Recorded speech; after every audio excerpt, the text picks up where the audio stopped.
샵 9730으로 여러분의 의견 보내주세요. 짧은 문자는 50원, 긴 문자는 100원의 정보 이용료가 부과됩니다. 애플리케이션 콩, 유튜브 채널 KBS 일라디오에서는 무료로 참여하실 수 있습니다.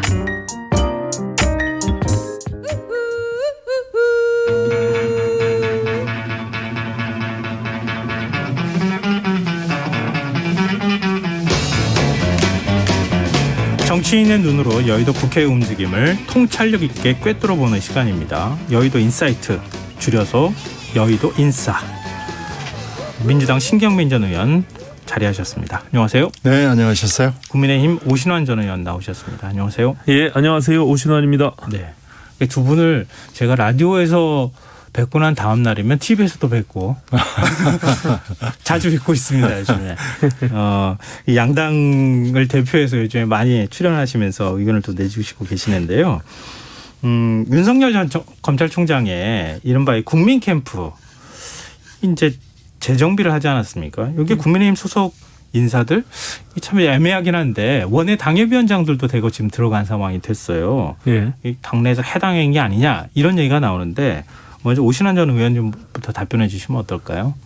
일단은 지난 최고위에서 이준석 지도부가 당내 주자들에게 당협위원장과 국회의원들이 캠프에서 도와줘도 된다 이렇게 의결을 한 바가 있거든요. 네.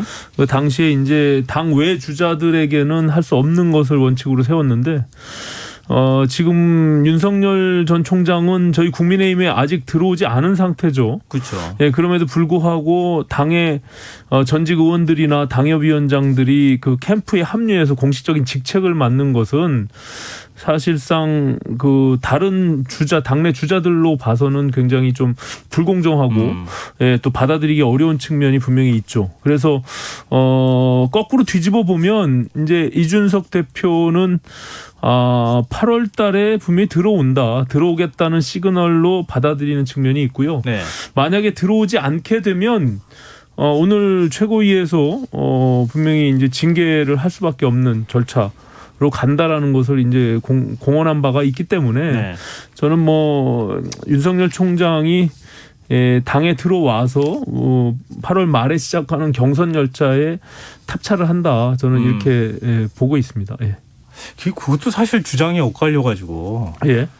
8월 15일 전에는 들어올 것이다. 이렇게 구체적인 시점까지 나오는데 윤 전 총장 측에서는 그럴 의사를 전혀 밝힌 바가 없다. 또 이렇게 얘기하고 그거를 미리 밝히고 들어오겠습니까? 예, 충분히 숨기고 있다가 저는 어제 윤석열 총장이 10일 날 들어오면은 9일 날은 이 대표께 알려주겠다 이런 발언을 해서 10일이라는 얘기가 언론에 흘렀는데 이준석 대표가 9일에서 13일까지 휴가 기간이 잡혀 있거든요. 네. 그래서 그날은 아닐 거고요. 들어올 수가 없는 거예요. 휴가 기간 전에 들어오지 않을까 저는 그렇게 생각을 합니다. 예.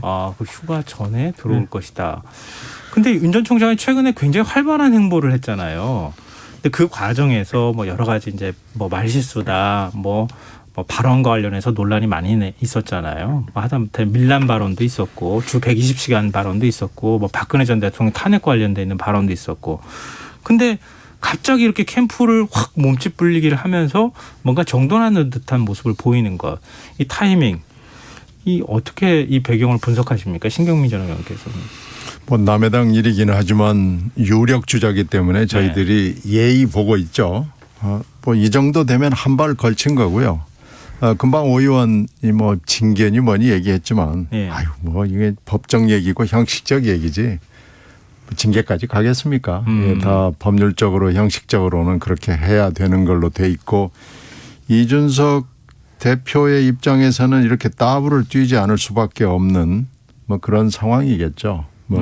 윤은 바깥에 있으니까 그렇게 윤 예비 후보죠. 예비 후보에 대한 얘기하고 또 당 대표로서의 입장은 입장이고 그래서 당분간 이렇게 약간 이중적인 행태를 보이겠지만 결국은 윤석열 전 총장도 이제는 거의 같은 식구라고 보고 그렇게 지금 굴러가고 있다고 봐야 될 겁니다. 그래서 시기의 문제만 있을 뿐이지 이미 방향은 거의 결정되고 끝난 거 아닌가 이렇게 보고 있죠. 이제는 저희들도 거기에 맞춰서 윤석열 전 총장의 행보에 대해서 하나하나 이제 뭐 코멘트를 하고 잘못된 건 비판을 하고 이럴 수밖에 없는 상황으로 이제 들어갔습니다. 근데 또 이게- 궁금한 게 예. 뭐냐면요.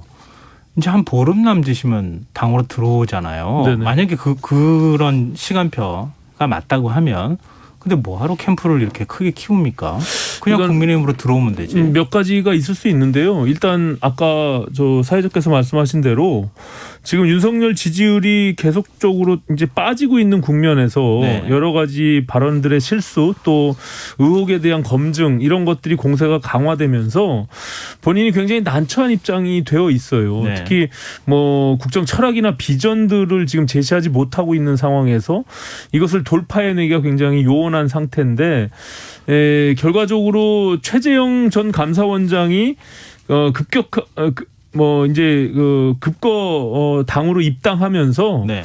본인이 입장이 굉장히 애매모호해진 측면이 있죠. 그러다 네. 보니까 그 명분을 만들기 위한 하나의 방식으로서 또 오늘 40여 명의 당내 국회의원들이 입당을 요구하는 또 성명서를 냈지 않습니까? 네네. 이런 것들이 명분을 축적하고 본인이 들어올 수 있는 하나의 방법을 모색하는 길이고요.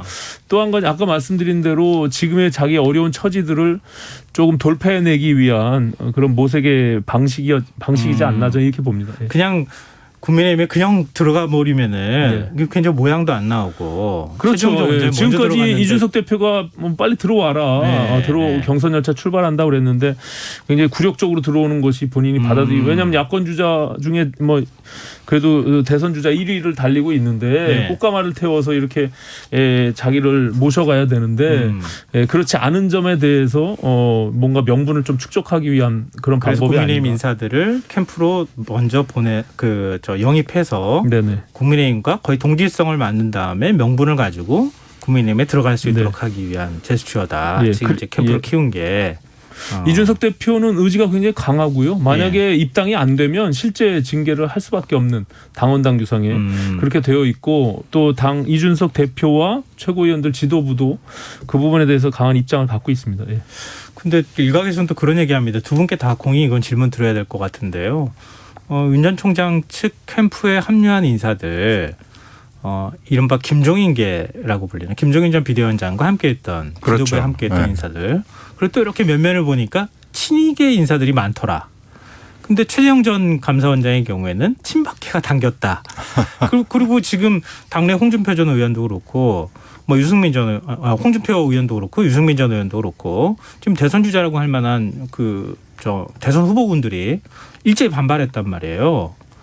오히려 당내 들어오거나 이렇게 하면 당내 일종의 계파 갈등이 생기거나 더 당내 주자들 간에 싸움이 격화될 가능성 이 부분에 대해서 어떻게 보십니까? 두 분 다 말씀을 먼저 예. 일단은 지금 친이 친박이 뭐 갈려서 최재형 전 감사원장이나 윤석열 전 총장에 나눠서 지금 캠프에 합류한 건 아니고요. 제가 봐서는 뭐 친소 관계나 유불리를 따져서 지금 합정 연행하고 있는 그런 상황이다라고 보여집니다. 그래서 사실 뭐 친박으로 분류돼 있는 현직 의원들이 최재형 전 감사원장 쪽에 합류하기도 했지만 또 김영우 의원 같은 경우는 전 의원 같은 경우는 대표적인 친이계 인사죠. 네. 그래서 저는 뭐 향후에 저는 뭐 지금과 같은 상황이 오랫동안 우리 당내에 해묵은 계파 갈등의 원인이 됐던 친이 친박의 갈등들을 조금 뭐 이렇게 좀 희석할 수 있는 방법. 일 수도 있겠다. 저는 뭐 개인적으로 오히려. 그런 생각을 하고요. 네네.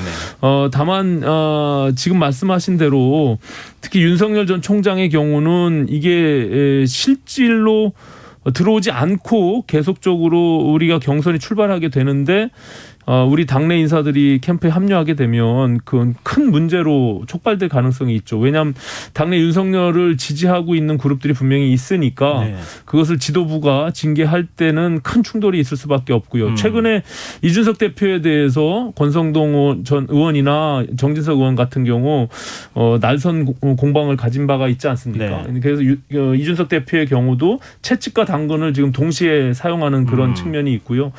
저는 근데 결과적으로는 지금 많은 캠프에 합류했던 인사들의 내용들을 보면 뭐 저는 100% 들어올 것 같다는 생각을 갖고 있습니다. 예. 근데 김종인 전 비대위원장은 뭐 한 11월 얘기도 하고 예. 그래서 진짜 들어오는 건지 안 들어오는 건지 들어와 봐야 안다 이렇게 또 얘기하고 있는데요. 신 전 의원께서는 어떻게 보십니까? 그래서 뭐 최종적으로 들어오는 시기야 본인이 결정을 하는 거죠. 그러나 뭐 징계도 하고 하는 거 보니까 하려고 한다 그러는 거 보니까 뭐 그렇게까지 늦어지지는 않겠지만 지금 윤 전 총장의 입장에서 보면은 위기입니다. 지금 본인과 본인의 그 처가들 개인적인 문제 그리고 본인의 말 실수로 드러나는 비전의 부재 이런 걸로 봤을 때 이렇게 수리수선 안 하고 그냥 가면은 이건 뭐 끝납니다. 찬바람 불기 시작하면 네. 낙엽지듯이 우수수 져버리는 거고 지금 이 순간이 거의 유일하게 수리수선할 수 있는 기간이고 윤 전 총장이 만약에 몰락을 한다, 폭락을 한다 이렇게 되면 야권이 같이 패키지로 넘어가거든요. 그런 의미에서는 이준석 대표도 위기고요. 김종인 전 위원장도 위기입니다. 그러니까 지금 수리수선이 긴급 보수가 지금 불가피한 시점이고 징계다 뭐다 하는 건 뭐 그렇게 중요한 건 아닐 거고요. 그리고 아무래도 윤 전 총장 쪽에는 친이계 인사들이 많이 눈에 띄는 건 뭐 확실한 것 같고요. 뭐 김영우 전 의원이 지금 최재형 감사원장에 가 있는 건 이제 분화라고도 볼 수 있을 것이고 그래서 친이와 친박의 자연스러운 분화와 혼재와 뭐 이런 것들은 일어나겠죠. 민주당에서도 뭐 친문들도 사방으로 흩어지거든요. 네. 그러니까 뭐 그건 자연스러운 일일 텐데 윤 전 총장과 야권의 공멸을 막기 위해서 지금 이런 몸짓은 사실 어떻게 보면은 너무나 자연스러운 거고요. 그럼으로써 윤 전 총장이 지금 이제 제대로 이제 걸어갈 수 있도록 도와는 주는 것이 야권의 지금 중요한 사안이라고 볼 수 있죠. 입당 안 했다 하더라도 입당은 이제 그 다음 얘기고요. 저 오신환 전 의원님께 이거는 좀 여쭤보고 싶은데요. 네네. 김종인 전 비대위원장 뭐 자기 사람을 좀 심었다 이렇게 얘기하고 뒤에서 마치 조정하는 듯한 이렇게 언론 보도가 나오고 있는데요. 어디까지 이 문제에 관여하고 있는 겁니까? 뭐 일정 정도 그 캠프에 합류하는 거에 대해서 동의한 것으로 예측이 되고요. 네. 다만 이제 그렇다고 해서 김종인 전 위원장이 윤석열 캠프를 뭐 좌지우지하면서 뒤에서 지금 뭐 작용하고 있다 이렇게 보기는 좀 어려울 것 같고요. 예, 캠프에 지금 1차적으로 어제 발표된 그 인물들 중에 다수가 김종인 위원장과 같이 비대위에서 활동했던 그런 인물들이고 또 굉장히 가깝게 의논하고 있는 그런 사람으로 비춰지기 때문에 실제로 김종인 위원장의 동의가 분명히 있었다라고 보여지긴 합니다. 그리고 앞서 저 신경민 의원님 말씀하신 대로 네. 윤석열 총장은 지금 위기 상황이긴 한데 네. 단순히 이게 캠프를 재편하고 그런 모양을 만들고 세력을 규합하는 뭐 그런 정도 수순으로 이 위기를 모면하려고 하면 저는 그거 오래가지 못한다라고 보고요. 지금 많은 국민들이 요구하고 있는 본인이 갖고 있는 국정 철학이나 비전들 그리고 왜 윤석열이 해야 되는지 이 부분을 계속적으로 지금 묻고 있거든요. 네. 그러니까 그리고 또 의혹에 대한 부분들이 이것은 뭐 지금 수면 아래로 가라앉았을 뿐이지 언제든지 다시 이제 나와가지고 공격할 수 있는 부분이기 때문에 이 부분 내용에 대한 부분들을 분명히 채워내야 된다. 저는 이렇게 생각합니다. 네. 윤 전 총장 얘기 나온 김에 하나만 더 얘기했으면 좋겠는데요. 윤 전 총장이 김경수 전 경남지사가 드루킹 댓글 조작 사건 공모 혐의로 유죄 확정 판결을 받은 것에 대해서 문재인 대통령이 여론 조작을 지시하거나 관여했을 거라는 주장은 지극히 상식적이다. 이런 입장을 냈습니다. 이 윤 전 총장 주장 어떻게 봐야겠습니까? 신경민 전 의원께서 말씀해 주시면 좋겠네요. 전직 검찰총장으로서 이렇게 얘기하는 것은 뭐 확실한 증거를 가지고 얘기를 해야지 이렇게 얘기하는 것은 좀 너무 나간 거 아닌가 싶은데요. 그리고 좀 특검이라는 것이 아직도 지금 존재를 하고 있고 이런 상황이니까 전 총장의 멘트로서는 좀 적절해 보이지는 않습니다. 뭐 이렇게 얘기를 하는 것이 지금으로서는 맞다고 보여줄 수 있지만 단기적으로는 맞을 수 있지만 중장기적으로 봤을 때는 잘못하면 아무 근거 없이 이렇게 했을 때는 본인한테 부메랑으로 작용할 가능성이 있죠. 그래서 이걸 지금 탁 올려놨더라고요. 그래서 이거 글쎄 너무 좀 성급한 주장 아닌가 그런 생각이 드네요. 네. 윤석열 총장은 사실 정체성이 지금 혼재돼 있거든요. 네. 예, 이전 지금 문재인 정부에서 검찰총장의 지위를 갖고 있었고 불과 몇 달 전이고요.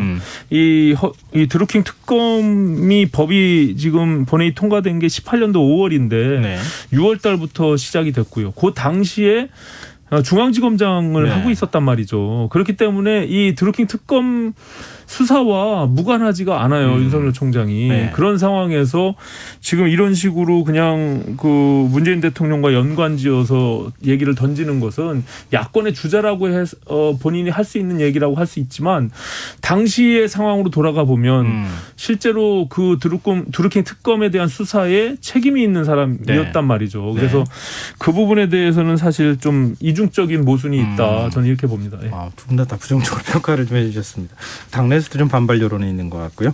일단 야권 얘기는 여기서 좀 마무리하겠습니다. 지금 여러분께서는 KBS 라디오 김성환의 시사회와 함께하고 계십니다. 여의도 인싸 국민의힘 오신환 전 의원, 민주당 신경민 전 의원과 함께하고 있습니다. 이제 여당 얘기도 좀 해보죠. 여당도 시끌시끌합니다. 조용한 날이 없습니다. 네, 그 대선 후보 경선 레이스에서 고 노무현 전 대통령 탄핵 당시 정치 행보를 둘러싼 논란도 벌어졌고 이번엔 또 지역주의 논란이 벌어졌어요. 이른바 백제 발언이라는 것 때문에 이제 시끄러운데요. 지금 당 지도부가 뭐 선관위도 마찬가지인데요. 이 공방을 중단하라, 재발 시 엄중 조처에 나서겠다 이런 경고 메시지까지 내놨는데 왜 이런 상황이 발생하고 있다고 보십니까? 맨 처음에 얘기는 아무래도 백제 발언이죠. 네. 그리고 이제 이 지사는 덕담이라고 자꾸 주장을 하고 본인은 물론이고요. 본인의 캠프에 있는 여러 사람. 오늘은 박찬대 수석 대변인이 뭐 긴급 기자회견이라는 형식을 통해서 똑같은 얘기를 하는데요. 덕담을 해서 이낙연 전 대표한테 얘기를 했는데 이 덕담을 지역주의로 만들어서 본인한테 비수를 들이댔다. 지금 이런 거거든요. 네. 근데 이 얘기를 쭉 읽은 사람들의 전부 다라고도 얘기할 수 있습니다. 그냥 객관적인 쪽에서 캠프 관계자들이 아닌 사람들은 그게 언론을 포함해서 이걸 덕담으로 보는 사람은 찾아볼 수가 없습니다. 근데 지금 이낙연 캠프 쪽, 저는 지금 이낙연 캠프 쪽에 있는데 이건 덕담이 아니라고 얘기를 하고 지금 이재명 캠프 쪽에 있는 분들은 다 덕담이었다고 주장을 하거든요. 네. 그래서 지역주의로 왜곡해서 이것을 문제로 삼은 것이 이 대표다, 이낙연 전 대표다라고 하면서 서로 지금 손가락질을 하는 게 굉장히 이제 좀 시간이 흘렀습니다. 근데 지금 그 논란의 핵심은 아무래도 백제라는 발언인데 이 백제를 놓고 이것을 덕담이라고 얘기하는 사람을 또 찾아보기는 힘들어요. 중간지대에 있는 사람들이.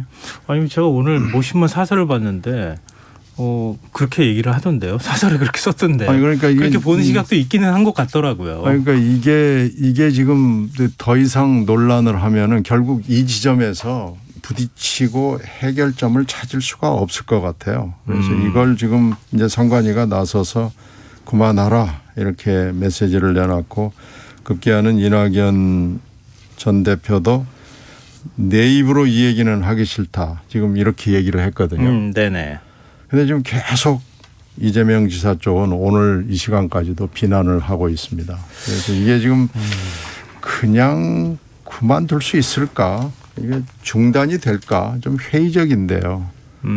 네. 더 이상 이걸 가지고 하면은 이게 이제 민주당 안에서만 얘기되는 게 아니고 전 국민이 지켜보고 있잖아요. 그래서 이게 무슨 삼국시대로 다시 돌아가 가지고 조선시대 얘기도 아니고 이 도대체 이제 몇천 년을 거슬러 올라가는 건데 이렇게 할 필요가 있느냐라는 생각이 듭니다. 뭐 제가 뭐 사설 얘기를 좀 말씀드리기도 했지만 네. 시선은 좀 다 각각 달리는 것 같아요. 원문을 읽어본 사람들의 경우에는 백제 발언이 이게 진짜 지역주의 조장 발언이 맞는 거냐, 또 아닌 것 같다 이렇게 얘기하는 입장도 있던데 오신환 전 의원께서는 좀 이렇게 떨어져서 보시는 입장이니까 어떻게 보이십니까? 근데 일단은요, 이 백제 발언이라고 하는 이슈 자체가 이 전후 맥락을 모르는 사람들은 이게 뭔 말이야 이런 생각이 제일 클 원문을 거예요. 다 그러니까는 지금 읽어봐야지 아는 민주당의 거죠. 경선에 깊이 관여하거나 관심 갖는 사람이 아닌 저만 해도 사실은 지금 우리 당의 내부 문제 때문에 이거에 대해서 관심이 없으면 이 백제 발언이 뭐지 하고 찾아볼 수밖에 없는 네네. 그런 상황인데 저도 그 이 지사께서 올려놓은 그 파일을 직접 들어봤는데 뭐 5,000년 역사 동안 백제나 호남이 주체가 돼서 이 우리 대한민국을 이렇게 통합한 적이 없다 뭐 이런 어떤 발언인데 그 발언을 왜 거기서 썼을까라는 의문은 좀 있더라고요. 갑자기 왜 난데없이 백제 얘기를 완전 꺼냈냐. 갑툭튀로 그냥 튀어나와서 그거랑 뭐 어떻게 연관이 되지라고 하는 측면은 있는데 또 한편으로 보면 저것을 꼭 지역주의에 대한 문제로 선거에 이렇게 논란이 될 수 있을 정도의 그런 이슈였나라는 측면도 분명히 있고요. 다만 민주당 내에서 노무현 전 대통령의 탄핵이나 요 지역 감정, 요 지역주의 문제는 굉장히 민감한 이슈이기 네네. 때문에 아마 이제 경선 주자들끼리 이 공방은 상당히 오랫동안 지금 지속될 수밖에 없는 상황이다라는 생각을 하고요.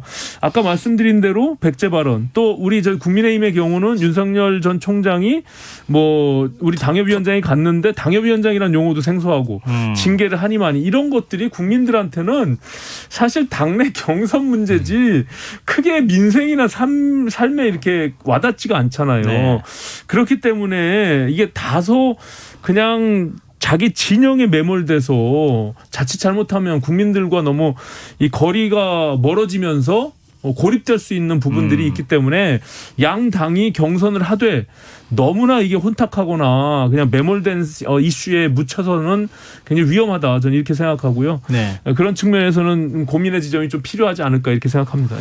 근데 내가 너무 격화되는 거 아니냐. 네, 그 말씀은 맞는데 있거든요. 이게 지금 뭐 지역 문제 얘기가 민주당에서는 백제로 나오지만 또 뭐 이렇게 또 어떤 후보에 따라서는 국민의힘 쪽에서는 신라 논쟁으로 나갈 수도 있고 사실은 남의 집일은 아닙니다. 그러니까 지금 진영 논리에 지금 우리가 다 어떻게 보면 좀 매몰돼 있어서 국민들이나 미래나 뭐 이런 거는 좀 뒷전으로 간 느낌이 있어서 이런 건 좀 더 안 했으면 좋겠습니다. 하기야 윤 전 총장도 제일 첫 행보로 충청권 대망론 얘기했었어요. 그러니까요. 예. 그러니까 다 그게 굉장히 자극적인 발언일 수밖에 없고 지역주의 주장이다 뭐 이렇게 얘기가 나올 수밖에 없는 건데. 우리 선거판에서 정말 고질적인 이 낡은 지역구도 예. 이게 언제 없어질런지 참. 예. 근데 지금 어찌됐든 이상민 민주당 선관위원장이 퇴행적이고 자해적인 논쟁이다. 그래서 이 페널티 같은 부분도 생각해 볼 수 있다. 이렇게까지 지금 얘기했거든요. 일종의 뭐 옐로 카드를 꺼냈다 이렇게도 보이는데 또 원팀 협약식을 연다고 하지 않습니까? 지금 수요일 아침에 열기로. 그럼 이 논란 그냥 이젠 끝나는 겁니까? 이대로? 근데 그날 또 토론이 있습니다. TV 토론 말씀하시는 첫 거죠? TV 토론이 물론 축구하고 지금 시간이 100% 겹치기 때문에 시청률은 매우 낮을 것으로 예상은 돼요. 네. 그러나 하여튼 지금 경선에 이제 본 경선에 들어와서 첫 토론이 또 공교롭게 바로 돌아서면요. 아침 8시에 그 원팀 협약식을 하고 오후 5시에 하거든요. 네. 그래서 저도 좀 걱정이에요. 협약식하고 돌아서서 다시 싸우면 이게 무슨 또 이게 창피인가. 아니 안 싸우기로 신사협정 맺으면 되잖아요. 그러니까요. 그 얘기는 안 하기로. 신사협정을 하겠죠. 하는데 이제 그러다가 또 뭐 사람 일을 모르잖아요. 그래서 저는 좀 개인적으로 걱정을 하는 시선으로 보고 있습니다. 정책 이슈로 좀 네. 이렇게 논쟁하고 그렇게 싸웠으면 국민들은 좋겠어요. 많이 좀 예. 기대를 하고. 큐시트는 그렇게 돼 있는데 그건 이제 큐시트고 진행표죠. 근데 이런 신경전이 앞으로도 계속 벌어지겠죠. 그러면 지금 이 1, 2위 간의 격차가 점점 좁혀지는 데다가 일부 지역에서는 이낙연 후보가 또 추월하는 데도 생기기 시작하면서 점점 더 심해지면 심해졌지 수그러들지는 않을 것 같아요. 뭐 일단 추월한다는 표현은 이게 여론조사 결과로 저희가 확인할 수 있는 얘기가 아니기 때문에 신뢰하기는 조금 어렵다 이런 말씀 좀 제가 대신 전해드리고요. 오신환 전 의원께서는 이게 남의 집안 싸움 얘기가 아니란 말이에요. 네네.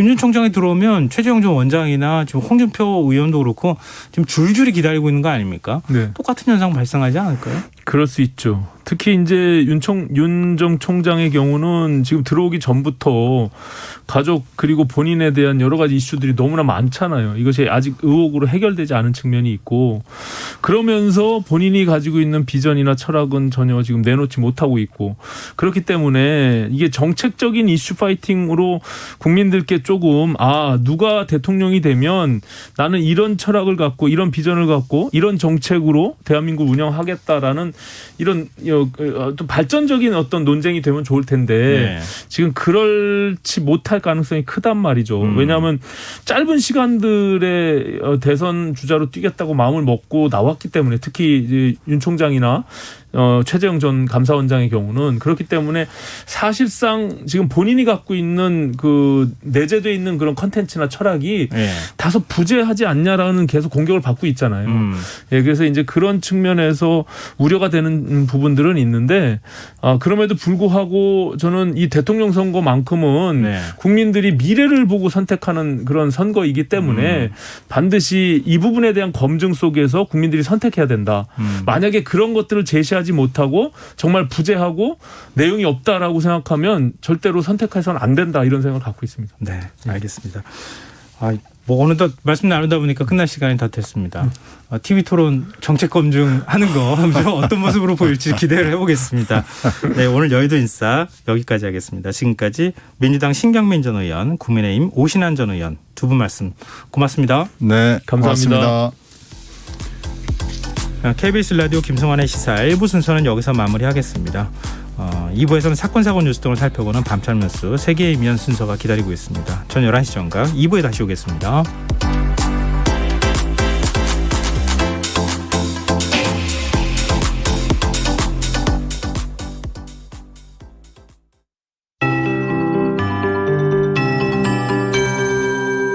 KBS 58분 날씨. 현재